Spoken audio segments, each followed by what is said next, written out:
I went and saw the M. Night Shyamalan movie Trap, starring Josh Hartnett. It's a pretty interesting premise where the FBI surrounds a concert where Josh Hartnett is taking his daughter because they're looking for a serial killer that they know is going to be at the concert. Now, the premise sounds pretty broken right on its face, and it turns out that it is. But the first half of the movie was pretty fun and pretty interesting, even though there's some dumb stuff in there. And then it just devolves into complete stupidity.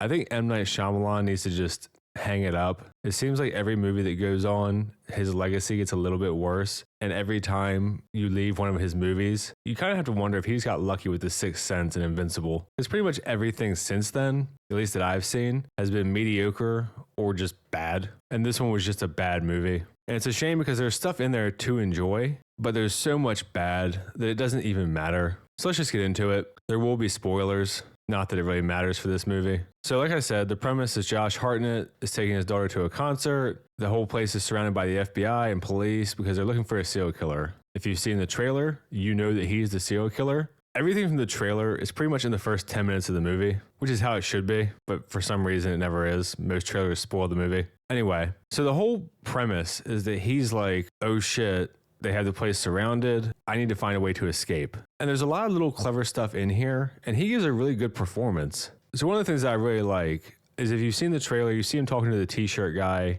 The t-shirt guy is explaining to him what's going on. So he does like the charismatic serial killer thing where he kind of schmoozes people to, you know, not be in any weird situations. So the t-shirt guy lets him come back with him to get a t-shirt, and he pickpockets his card so that he can get to the employee access areas. And he's looking for ways to escape. And then he puts his little badge on. He pretends to go get coffee to listen to the FBI. He sets up stuff as a distraction to try to see kind of what's going on. So there's a lot of this little stuff in there that's neat. He's very quick on his feet. I like Josh Hartnett as an actor. And I think he does a good job of being both, you know, kind of like the kiss-ass, charismatic guy and also just looking crazy as shit. But there's a lot of really stupid stuff. So like at one point, he's up on the roof and there's FBI agents up there and they're like, what are you doing? So he's pretending he's had like a panic attack because he blew up this oil in a girl's face as a distraction, and he's pretending to be a coworker. And then the guy asks for some special ID that they have to verify that it's them. And he shows it to him because he gets lucky that it's in the wallet. But then he asks the guy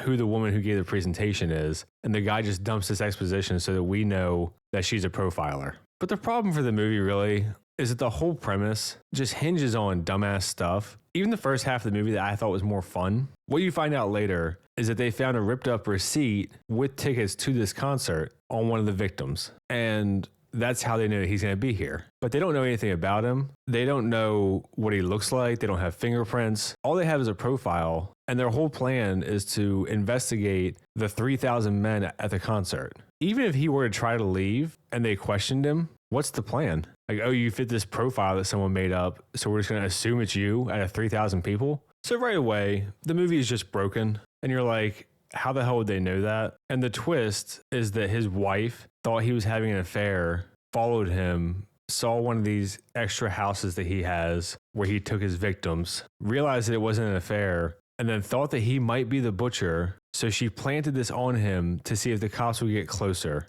I don't even know. It doesn't make any sense. The whole thing is just stupid before you even really start the movie when the premise is written like that. And then about halfway through the movie, he does manage to escape by revealing himself to Lady Raven, who is M. Night Shyamalan's daughter, who does like all the music for the movie. So I guess a lot of this movie was just a promotion for her, it seems like, because she's a singer in real life, apparently. I didn't know that. Her name is Seleka or Seleka. I don't know. So he does do a clever thing. At one point, they find out that there's an exit backstage that's not guarded because that's where the celebrity singer has to leave from and all her bodyguards and blah, blah, blah.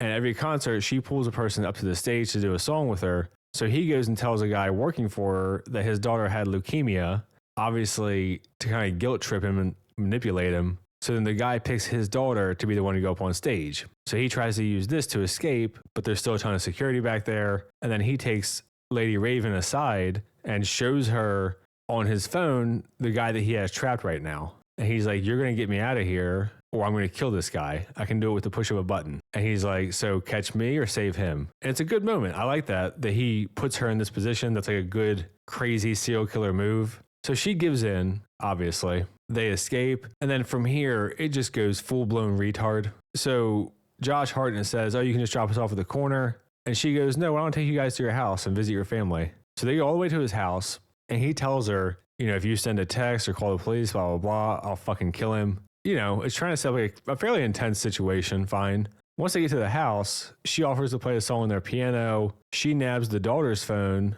and then says, oh, why don't we take a selfie? The daughter can't find her phone. So she's like, oh, let's just use your dad's, and like snatches the phone from him, takes some selfies, and then runs into the bathroom. And so what she does is live streams to her fans trying to find the guy, which they do in like 2 minutes, by the way. Unbelievable. Talks to the guy, and obviously Cooper or Josh Hartnett is like trying to beat the door down, being like, give me my phone back. Instead of throwing his phone in the toilet so he can't kill the guy remotely, she live streams to find the guy and then lets him come back into the bathroom after a couple minutes. Also, sturdiest bathroom door ever. And then she yells through the door to the family that your husband or father is the butcher. She doesn't call the police when she can, doesn't destroy the phone, which obviously she should have. Now she's his hostage. He takes her to the garage. We get this weird thing where she's trying to like quote his mom to manipulate him, and it doesn't work because why would it? And then when they open the garage, the family is just staying there and all the police are, and he just lets Lady Raven get out of the car. The FBI has the whole place surrounded.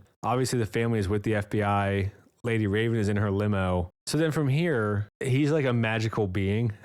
And then suddenly she's being driven away in the limo, and he's the driver because he has a tunnel from the kitchen to his neighbor's yard, was able to go through that, take out an agent stealthily, grab his uniform, get in the car, and then steal her. And then while he's driving her, because he handcuffed her in the back of the limo, she rolls down a window and asks for help, breaks the little railing thing off the limo, and then walks outside. And again, the FBI has the car surrounded, and he somehow escapes, blends into the crowd, and then just walks away, and then just disappears. I mean, it's just unfucking believable. He just starts like teleporting. And they say that they have the kids at the wife's sister's place, and she's just going to stay there. And this is another trap by the FBI. But somehow Josh Hartnett is already waiting in the kitchen. She's like, let's finish off Riley's celebration pie. And he eats it. It's poison because she found his bag, or at least it knocks him out. It's not poison. The FBI comes in, tases him a bunch. They're nice enough to put his shirt back on for him. And then as they're walking out,